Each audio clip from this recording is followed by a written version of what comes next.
Salam kerahiman. Hari ini kita ketemu lagi 13 Agustus. Kita akan baca dari 707 dan 708. Kita mulai ya. Dalam nama Bapa dan Putra dan Roh Kudus, amin. Tariklah saya ya Tuhan, supaya saya ada di dalam Engkau. Cintai saya, supaya saya bisa mengasihi sesama. Amin. Dalam nama Bapa dan Putra dan Roh Kudus, amin. 707 bicara tentang persekutuan dengan Allah.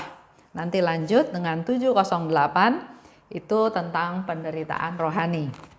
Kita mulai ya. 707, 2 Oktober 1936. Jumat pertama dalam bulan. Sesudah komuni kudus, tiba-tiba aku melihat Tuhan Yesus yang menyampaikan kata-kata ini kepadaku. Kini aku tahu bahwa Engkau mengasihi aku bukan karena rahmat atau anugerah, tetapi karena kehendakku yang lebih Kau sayangi daripada hidupmu sendiri. Itulah sebabnya aku menyatukan diriku dengan Engkau sedemikian mesra, seperti belum pernah terjadi dengan makhluk lain manapun. 708. Saat itu juga Yesus menghilang, tetapi jiwaku dipenuhi dengan kehadiran Allah. Aku tahu bahwa tatapan mata Sang Maha Kuasa terarah kepadaku.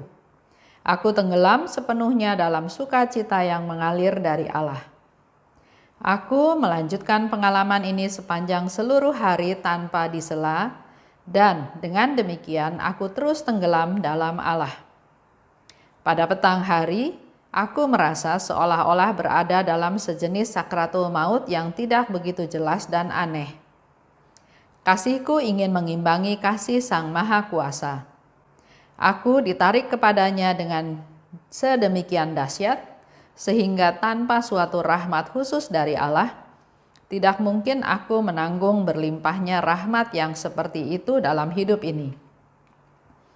Tetapi aku melihat dengan jelas bahwa Yesus sendiri menopang aku dan menguatkan aku serta membuat aku mampu mempersatukan diri dengannya. Dalam semua ini, jiwaku sangat aktif. 707, 708. 707 bicara tentang persekutuan dengan Allah. Itu terjadi pada tanggal 2 Oktober 1936. Di situ diperjelas lagi oleh Suster Faustina, Jumat pertama sesudah komuni kudus. Ini juga sebagai satu tawaran buat kita semua ya. Jumat pertama. Ya memang makin kesini makin banyak orang yang ikut Jumat pertama.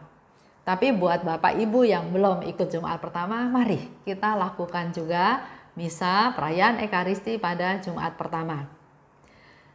Karena ternyata dari sharing Suster Faustina juga banyak terjadi hal-hal yang luar biasa.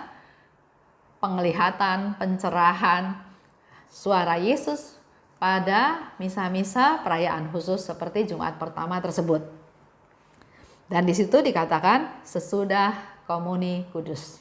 Jadi saya ingin sekali lagi mengulang pada Bapak Ibu, setelah komuni kudus itu kita sediakan waktu sungguh-sungguh bersama dengan Tuhan. Dan Yesus katakan, kini aku tahu bahwa Engkau mengasihi aku. Kalau dari bahasanya kayaknya rada aneh ya. Tuhan Yesus kan pasti tahu. Suster Faustina, bagaimana kasihnya Suster Faustina kepada Yesus. Tapi di sini dipertegas lagi, kini aku tahu bahwa Engkau mengasihi aku. Coba kita bandingkan dulu ya. Bandingkan dulu dengan apa yang Yesus katakan di diary juga.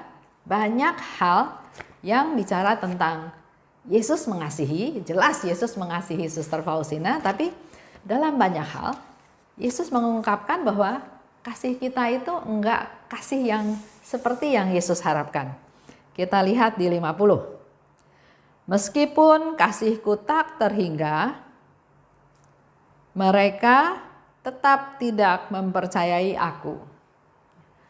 Di nomor 50 Yesus jelas katakan kepada Suster Faustina, meskipun cintaku pada mereka tidak terhingga, tapi mereka enggak percaya sama aku. Lihat lagi di 367. Di situ dikatakan, betapa acuh tak acuhnya jiwa. 367 ya, kita baca dulu 367. Di sini dikatakan, betapa acuh tak acuh jiwa-jiwa itu kepada kebaikanku yang sedemikian besar, kepada begitu banyak bukti cintaku. Yesus memberikan bukti cintanya kepada mereka, tapi mereka acuh tak acuh, enggak menanggapi cintanya Yesus itu dengan benar.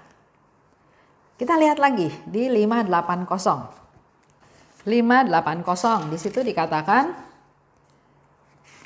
kalau kematianku tidak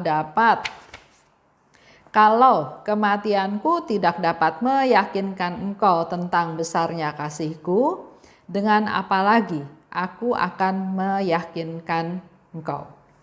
Jadi ini satu contoh, satu ungkapan bahwa Yesus itu mengasihi kita, mengasihi Bapak Ibu, mengasihi kita semua.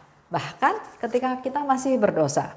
Di situ jelas-jelas dikatakan, meskipun kasihku tak terhingga, Yesus bilang. Tapi mereka nggak percaya. Ya, mereka acuh tak acuh, padahal Yesus sudah banyak kasih contoh betapa dia mengasihi kita. Sampai wafat di kayu salib pun mereka masih acuh tak acuh, mereka masih nggak percaya, nggak yakin ya bahwa kasihnya Yesus itu luar biasa kepada kita. Ternyata Suster Faustina mengasihi Yesus bukan karena rahmat dan anugerah seperti yang dikatakan oleh Yesus ya. Bukan karena rahmat dan anugerah, tapi karena kehendakku yang lebih kau sayangi daripada hidupmu sendiri. Ini satu konfirmasi dari Tuhan Yesus, juga dari Suster Faustina, di mana di situ diceritakan satu keadaan di mana Yesus tahu Faustina mengasihi Yesus bukan karena rahmat, bukan karena anugerah, bukan karena kesehatan, bukan karena pangkat, bukan karena kekayaan, bukan karena keluarga besar yang sehat, yang kuat, yang karir yang sukses, tapi di sini jelas Yesus katakan, Suster Faustina mengasihi Yesus karena buat Suster Faustina, kehendaknya Yesus itu lebih penting, lebih disayangi daripada hidupnya sendiri. Jadi fokusnya bukan maunya saya, hidup saya, tapi dia lebih mengasihi, lebih mencintai, lebih sayang kepada kehendaknya Yesus. Inilah yang menjadi rahasia Suster Faustina bisa bertahan hidup di bumi. Buat dia, kehendak Yesus itu yang jauh lebih penting daripada dirinya sendiri. Dia nggak pernah berpikir untuk kepentingan dia sendiri. Semuanya adalah untuk Tuhan, untuk menyenangkan Tuhan. Bandingkan dengan kita manusia ya. Saya mengasihi dia karena dia mengasihi saya. Saya baik sama dia karena dia baik sama saya. Saya mencintai dia karena dia baik. Saya mengasihi dia selama dia nggak mengkhianati saya. Itu fokusnya masih seolah-olah kita memang mengasihi dia, tapi ada udang di balik batu. Ada reason, ada sebabnya. Selama dia nggak mengkhianati saya mengasihi dia. Selama dia baik, saya mengasihi dia. Ya, bukan kasih seperti ini yang Tuhan kehendaki. Bukan kasih yang menuntut, ya, tapi kasih yang agape. Baik, kita sharing dulu ya. Ada seorang ayah, dia punya anak banyak. Pernah ngobrol sama saya suatu kali, dia bilang, menurut pendapat Ibu Esther, kalau nanti saya meninggal, harta saya ini kira-kira baginya gimana ya? Saya bilang, waduh, itu mah tergantung kehendak Bapak ya. Kalau menurut kamu, saya bilang, kalau saya belum pernah berpikir seperti itu ya. Tapi karena ditanya ya, karena anak saya 3, ya saya akan bagi rata kepada 3 anak tersebut. Dia bilang, kalau saya enggak, saya akan kasih ke anak yang paling menguntungkan saya, itu yang paling banyak, ya. Dan saya akan kasih paling sedikit ke anak yang merepotkan saya. Ya, itu kan pendapat masing-masing ya. Cuman saya bilang, sebetulnya kalau pendapat saya, kita ini perlu adil. Anak-anak itu membantu kita, enggak membantu kita, itu bukan kewajiban mereka ya, dalam tanda kutip. Kita punya anak, kita melahirkan mereka, kita menjaga mereka, kita merawat mereka sesuai dengan apa yang Tuhan titipkan pada kita. Kita mendidik mereka, memberi kesempatan yang sama. Nah, perkembangannya yang satu lebih sukses, yang satu enggak sukses, itu menurut saya ya itu keadaan mereka masing-masing ya, yang kita juga nggak bisa menyamaratakan semuanya gitu. Tapi saya sebagai orang tua, ya saya akan bagi sama rata. Nantinya yang satu lebih berkembang, yang satu biasa saja, yang satu seperti nggak berkembang, ya itu sudah menjadi hak dan kewajiban mereka, bukan urusan saya lagi ya.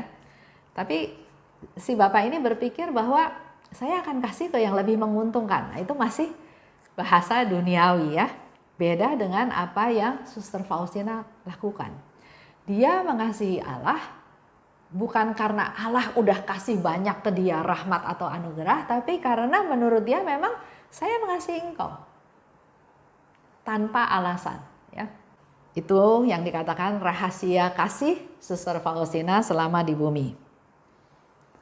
Dikatakan oleh Suster Faustina, hari ini jiwaku seolah gelap gulita oleh penderitaan badai yang sedang menerpa. Dan Yesus tidur. Aku tidak ingin membangunkan engkau. Contoh ya, contoh yang di-sharingkan oleh Suster Faustina. Hari ini jiwaku seolah gelap gulita oleh penderitaan badai, sedang menerpa dan Yesus sedang tidur. Ini contohnya kasihnya Suster Faustina ya kepada Yesus. Aku tidak ingin membangunkan engkau, tidak ingin mengganggu tidurmu. Aku percaya bahwa tanpa aku ketahui, engkau menguatkan aku.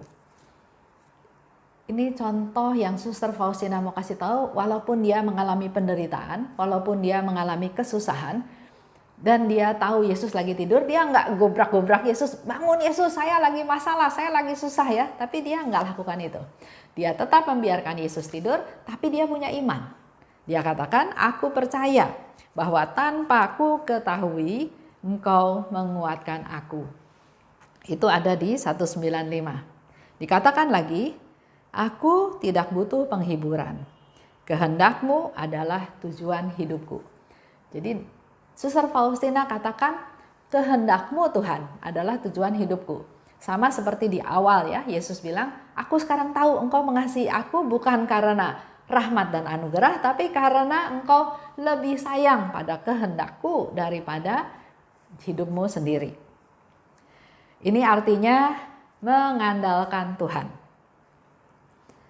Saya lebih mengutamakan apa yang engkau kehendaki daripada yang aku rindukan atau aku dambakan.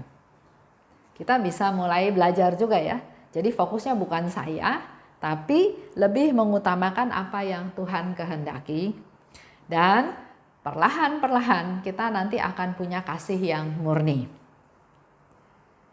Itulah sebabnya, Yesus bilang lagi tadi ya, itulah sebabnya aku menyatukan diriku dengan engkau sedemikian mesra, seperti belum pernah terjadi dengan makhluk lain manapun. Itu ungkapannya yang Yesus katakan. Jadi di sini mau dikatakan sebetulnya Yesus itu sedia untuk bersatu dengan siapa aja. Bukan hanya dengan Suster Faustina aja. Yesus siap bersatu asal kita manusia, Bapak Ibu, merindukan dan mengusahakannya. Jadi kita punya keinginan, punya kerinduan. Itu yang paling penting. Kita ingin bersatu dengan Tuhan. Rindu aja cukup? Enggak. Kita harus mengusahakannya. Harus berusaha. Ada aktivitas. Kita harus proaktif. Kita harus berusaha untuk bersatu dengan Tuhan. Karena dikatakan di 13:85, Yesus katakan ya, kesukaanku yang paling besar adalah menyatukan diriku dengan jiwa-jiwa. Yesus sudah kasih tahu kita yang paling kesukaan dia yang paling besar adalah bersatu dengan jiwa-jiwa. Yesus ingin bersatu dengan kita semua. Tapi yang harus kita lakukan adalah kita punya kerinduan dan kita berusaha untuk bersatu dengan dia. Yesus sudah buktikan dia ingin bersatu dengan kita yaitu melalui komuni kudus. Dan dia juga bilang bahwa melalui komuni kudus dia akan membawa banyak rahmat. Ya. Itu yang Yesus janjikan. Nah, sekarang tinggal kita responnya. Apakah kita merindukan? Apakah kita ada usaha atau acuh tak acuh atau masa bodoh? Ya, itu tergantung dari kita sendiri. Nah, untuk kita bisa bersatu dengan Tuhan, dikasih tahu lagi, ada syaratnya, ya. Syaratnya adalah kita mengasihi tanpa pamrih. Kita mengasihi sesama tanpa pamrih. Kita berdoa pada Tuhan, kita bersyukur pada Tuhan, kita mohon pada Tuhan, tapi juga bukan untuk kepentingan sendiri. Ya, kita mengasihi tanpa pamrih. Dan yang kedua, kita perlu rendah hati. Karena di 5:12 dikatakan, kasih dan kerendah hatianmu membuat aku meninggalkan tahta surgawi dan menyatukan diri denganmu. Itu Yesus katakan di 5:12. Kasih dan kerendah hatianmu. Jadi kasih kita dan rendah hati kita itulah yang membuat Yesus meninggalkan tahta surgawinya dan menyatukan diri dengan kita. Ya, jadi itu ada syaratnya. Nah, sekarang kita masuk ke 708. Setelah Suster Faustina mendengar kata-kata tersebut, tiba-tiba Yesus menghilang. Tapi jiwaku dipenuhi kehadiran Allah. Aku tenggelam dalam sukacita yang mengalir dari Allah. Aku ditarik kepadanya dengan sedemikian dahsyat. Dan Yesus sendiri menopang aku dan menguatkan aku. Serta membuat aku mampu mempersatukan diri dengannya. Jadi kalau kita rangkum dari pengalamannya tadi, pertama Jumat pertama. Pergi ke perayaan Ekaristi, ada misa kudus, dan setelah komuni, setelah menerima tubuh Yesus, Faustina mendengar apa yang dikatakan oleh Tuhan Yesus. Setelah percakapan tersebut, Yesus menghilang, ya, Suster Faustina katakan. Tapi suasana hati perasaan yang dirasakan oleh Suster Faustina tetap bersatu dengan Tuhan. Yesusnya menghilang, tapi jiwaku dipenuhi dengan kehadiran Allah. Aku tenggelam dalam sukacita yang mengalir dari Allah. Pengalaman itu menurut saya bukan Suster Faustina aja yang bisa rasakan. Kita pun semua bisa rasakan. Dengan tadi persyaratannya, ya. Ada kerinduan dan berusaha untuk memang bersatu dengan Tuhan. Dengan cara kita harus punya kasih yang tanpa pamrih dan rendah hati. Karena dengan kasih dan rendah hati Tuhan akan turun meninggalkan tahta surgawi dan akan bersatu dengan kita. Baik, itu aja untuk renungan hari ini. Kita tutup ya dengan doa penutup. Dalam nama Bapa dan Putra dan Roh Kudus. Amin. Terima kasih Bapa atas segala rahmat dan kasih karunia-Mu. Berulang-ulang kami diberi contoh bagaimana kami bisa bersatu dengan Engkau. Bagaimana Engkau rindu bersatu juga dengan kami. Melalui komuni kudus, biarlah Engkau masuk dalam hati kami, bertahta dalam diri kami. Mampukan kami Tuhan untuk bisa melakukan kehendak-Mu. Seperti yang Suster Faustina lakukan, lebih sayang akan kehendak-Mu daripada diri kami sendiri. Ingatkan kami Tuhan untuk peduli pada sesama, pada kepentingan orang banyak, dan biar kami yang menjadi semakin kecil, semakin tidak menjadi hal yang penting, tapi biarlah kami bisa bermanfaat, berguna bagi orang-orang di sekitar kami. Berkati kami semua Tuhan, berkati keluarga kami agar melalui menggali rahmat ilahi ini kami boleh semakin kenal Engkau, merasakan firman-Mu, mengalami kerahiman-Mu, dan kami juga dimampukan untuk bisa menjadi pelaku firman dan membawa kerahiman-Mu kemanapun kami berada. Terima kasih Bapa, dalam nama Yesus kami berdoa dan bersyukur. Amin. Dalam nama Bapa dan Putra dan Roh Kudus. Amin. Salam kerahiman.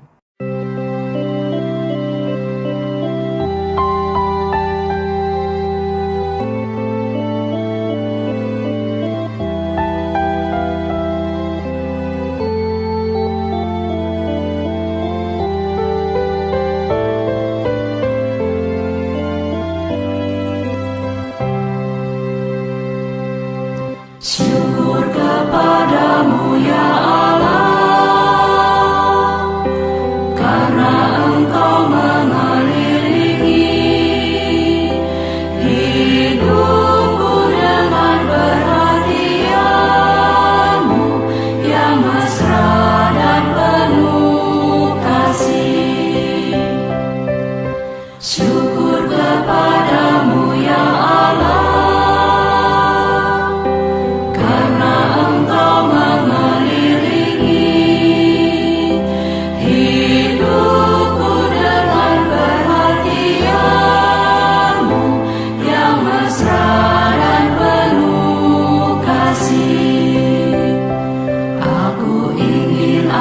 seluruh hidupku selalu menjadi ucapan syukur.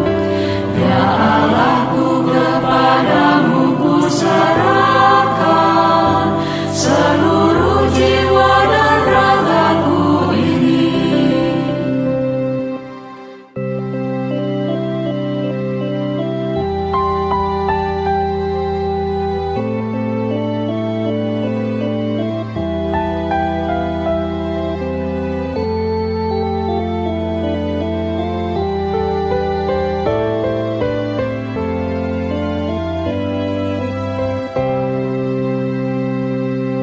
Syukur kepadamu ya Allah,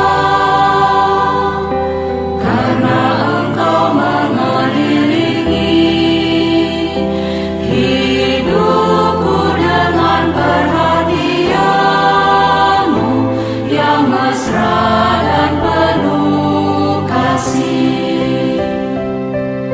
Syukur kepadamu ya Allah,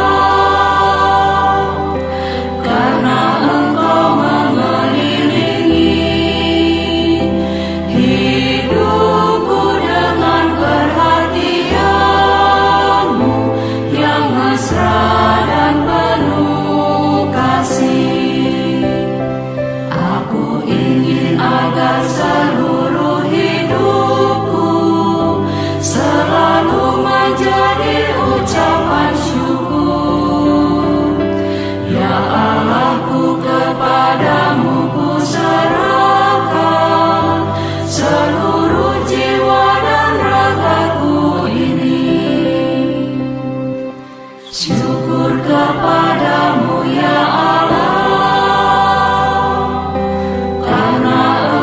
mengelilingi hidupku dengan perhatian-Mu yang mesra dan